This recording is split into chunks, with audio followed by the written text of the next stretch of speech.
आज सुबह मैं जैसे ही अपने जॉब पे जाता हूँ मुझे बताया जाता है कि 1 साल पहले जो हमने एसी लगाई थी उसमें से एक एसी लीक हो चुका है। यहाँ पे 4 एसी इंस्टॉल किया था जिसमें से ये वाले में लीक था, जिसका इंडोर मैंने पहले ही रिमूव करके रख लिया था। अगर ये इंडोर दीवार पे लगा होता तो मेरे को रिमूव करने की जरूरत नहीं होती थी, क्योंकि ये पर्दा था इसलिए मुझे रिमूव करना पड़ा, क्योंकि जहाँ पे लीक था वहाँ पे पर्दा आ रहा था और मैं डायरेक्ट वेल्डिंग नहीं कर सकता था वहाँ पे, इसलिए मैंने इसको पहले रिमूव कर दिया ताकि पाइप को पीछे की तरफ मूव कर सकूँ। हेलो अस्सलाम वालेकुम गाइस, मेरा नाम शहबाज है और मैं रहता हूँ कतर में। तो कतर में मुझे 2.5 साल हो चुके हैं एसी का काम करते हुए। वैसे तो मुझे एसी लाइन में 12 साल से ऊपर हो चुका है, लेकिन कतर में मुझे 2.5 साल हो गया था। तो जल्दी जल्दी मैं अपना सामान रेडी करके आउटडोर की तरफ निकल पड़ता हूँ। मॉर्निंग का खूबसूरत नज़ारा लेते हुए मैं आउटडोर की तरफ निकल पड़ता हूँ, क्योंकि आउटडोर के पास जाके मुझे सब सामान सेट करना था वेल्डिंग करने के लिए, क्योंकि बैक साइड ही इसका लीक था। जैसे ही मैं आउटडोर की तरफ पहुंचता हूँ और पाइप को चेक करता हूँ तो पाइप में एक अच्छा सा लीक मिला था जो कि पिंच हो चुका था। शायद किसी ने इसका पाइप पिंच कर दिया था, इसलिए यहाँ से लीक हो गया था। यहाँ पे दिक्कत मुझे ये आ रही थी क्योंकि पाइप पीछे की तरफ आ रहा नहीं था, पाइप ओल्ड हो चुका था, जिसकी वजह से बहुत कड़क हो गया था पाइप की, जरा भी मूव करता तो पिंच हो जाएगा। इसलिए मैंने इसको सेटिंग से वहीं के वहीं वेल्डिंग करने का सोचा। इसको वेल्डिंग तो मैंने कर दिया था, लेकिन मेरे को चेक करना था कि कहीं और से लीक तो नहीं है, क्योंकि अगर कहीं और लीक होगा तो मुझे फिर से इसको वेल्डिंग करना पड़ेगा। इसलिए मैं इसको प्रॉपर चेक कर लेता हूँ हर जगह से। लिंक तो सही तरीके से हो चुका था, अब मुझे इंडोर फिट करना था। उसके बाद इसके अंदर प्रेशर डाल के लीक चेक करना था कि लीक हो रहा है कि नहीं। तो जल्दी जल्दी से मैं आ जाता हूँ अंदर की तरफ और इंडोर फिट करने लग जाता हूँ। इंडोर फिट करने के बाद मैं आउटडोर के पास जाता हूँ गैस का सामान लेके, जिसके अंदर मुझे प्रेशर डालना था और लीक चेक करना था। आउटडोर के पास जाके पहले यहाँ पे एक मशीन रखी हुई थी, तो जिसकी मशीन थी मैं उसको बुलाता हूँ और यहाँ से मशीन हटवाता हूँ, क्योंकि मेरे को काम करने में दिक्कत हो रही थी इसकी वजह से। यहाँ पे चार्जिंग लाइन लगा के और 100 के ऊपर प्रेशर होल्ड करके मैं चेक करने लग जाता हूँ लीक है कि नहीं वहाँ पे प्रॉपर अच्छी तरीके से, क्योंकि मुझे लीक अच्छी से चेक करना है, नट पे भी और वहाँ जॉइंट पे। अच्छी से लीक चेक करने के बाद जो भी इसमें मैंने प्रेशर रखा था वो प्रेशर को निकाल के उसके बाद इसको वैक्यूम पे छोड़ के अंदर आ जाता हूँ मैं इंडोर फिटिंग करने के लिए, जहाँ पे मेरे को वायरिंग और इंडोर का ग्रिल वगैरह सब फिट करना था। जल्दी जल्दी से मैं सब कुछ फिट करने लग जाता हूँ, क्योंकि टाइम नहीं था मेरे पास, गाड़ी आने वाली थी मेरे को पिकअप करने के लिए और मेरे को दूसरी जगह जाना था। सब कुछ फिटिंग करने के बाद मैं वापस से अंदर की तरफ आता हूँ एक बार रीचेक करने के लिए कि सब कुछ सही है कि सब कुछ सही है। इसलिए मैं निकलता हूँ बाहर की तरफ। मेरे को जनरेटर ऑन करना था, क्योंकि यहाँ पे पावर जनरेटर से हम लोग देते हैं, क्योंकि यहाँ पे कोई भी बिजली नहीं है, इसलिए जनरेटर ऑन करना जरूरी था।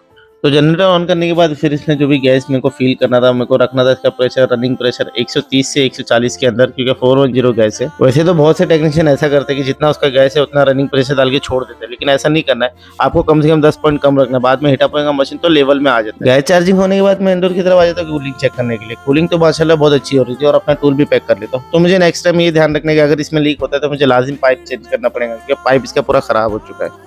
और इसमें चेक कर लेता हूँ मैं वाटर लीकेज वगैरह तो नहीं हो रहा है, क्योंकि बाद में वाटर लीकेज का प्रॉब्लम आता है। चलिए फिर मिलते हैं नेक्स्ट वीडियो में, जब तक के लिए अल्लाह हाफिज।